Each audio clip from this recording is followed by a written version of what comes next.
बात करने के लिए लॉगिन करें www.astrotak.com। नमस्कार, एस्ट्रो तक में आप सबका बहुत बहुत स्वागत है। मैं हूं प्रवीण मिश्र। आप सबको चैत्र नवरात्रि की बहुत बहुत शुभकामनाएं। चैत्र नवरात्र इस बार 2 अप्रैल 2022 से शुरू होंगे और 11 अप्रैल 2022 तक रहेंगे।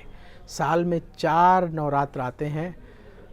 चैत्र महीने से ही हमारे साल की शुरुआत होती है, तो साल के शुरुआत का जो पहला है, न्यू ईयर का दिन है, वो भी चैत्र नवरात्र का प्रथम दिन माना जाता है, प्रतिपदा तिथि मानी जाती है। तो चैत्र नवरात्र से ही नए साल की शुरुआत होती है। तो 2 अप्रैल को हमारे नए साल का भी अवसर होगा, हिंदू नव वर्ष का अवसर होगा।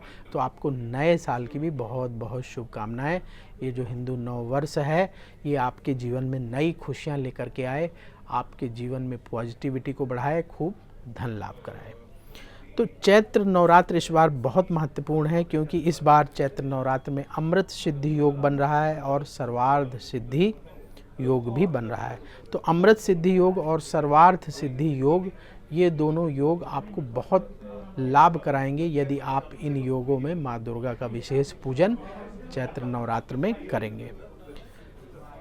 प्रतिपदा तिथि से चैत्र नवरात्र की शुरुआत होती है। तो प्रतिपदा तिथि इस बार 1 अप्रैल से शुरू होगी। 1 अप्रैल को 1 अप्रैल 2022 को 11:54 से प्रतिपदा तिथि शुरू होगी और 2 अप्रैल को सुबह 11:57 में समाप्त हो जाएगी। तो जो घट स्थापना का मुहूर्त होगा वो 2 अप्रैल 2022 को सुबह 6:22 से सुबह 8:31 के बीच में होगा। तो कोशिश करेंगे कि इसी समय में घट स्थापना कर लें, तो आपके लिए बहुत अच्छा रहेगा। मुहूर्त का समय फिर से नोट कर लीजिए घट स्थापना का, सुबह 6:22 से सुबह 8:31 तक। अब क्या है सरल विधान माँ दुर्गा के पूजन का, वो आपको बताते हैं। पहले पूजा की सामग्री नोट कर लीजिए। पूजा की सामग्री में कलश बनाने के लिए आपको एक लोटा, रोली, मोली, लौंग, इलायची, कपूर, आम के पत्ते, पान के पत्ते, साबुत सुपारी, अक्षत यानी चावल, वो आपके घर में ही होगा, नारियल, पुष्प, माला, फल, धूप, दीपक, माता रानी को लाल चुनरी, गंगा जल इत्यादि सामग्री चाहिए होती है। और पेठा माता रानी को बहुत प्रिय है, तो पेठा भी आप भोग लगाने के लिए लेकर अवश्य आइए। पूजा की सरल विधि क्या होगी? सुबह उठिए, स्नान करिए। स्नान करने के पानी में थोड़ा सा गंगा जल मिला लीजिए, तो पवित्रता का भाव और बढ़ जाएगा।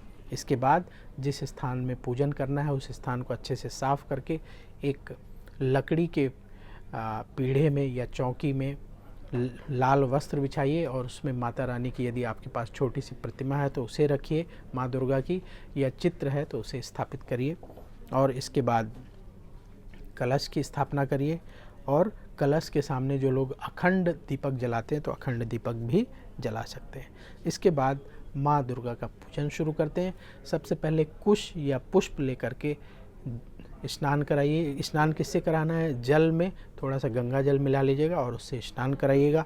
और इसके बाद पहले कलश का पूजन करिएगा, फिर माँ दुर्गा का पूजन करिएगा।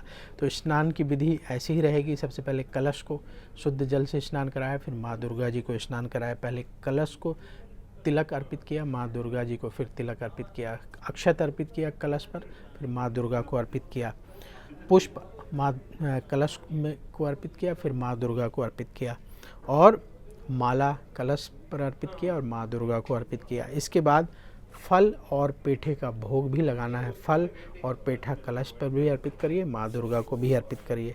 इसके बाद वहाँ बैठ करके आप दुर्गा सप्तशती का पाठ कर सकते हैं या आप दुर्गा चालीसा का पाठ कर सकते हैं। इसके बाद माँ दुर्गा की आरती करिए। कोशिश करिए कि आरती में आपके पूरे परिवार के लोग शामिल हो जाएं।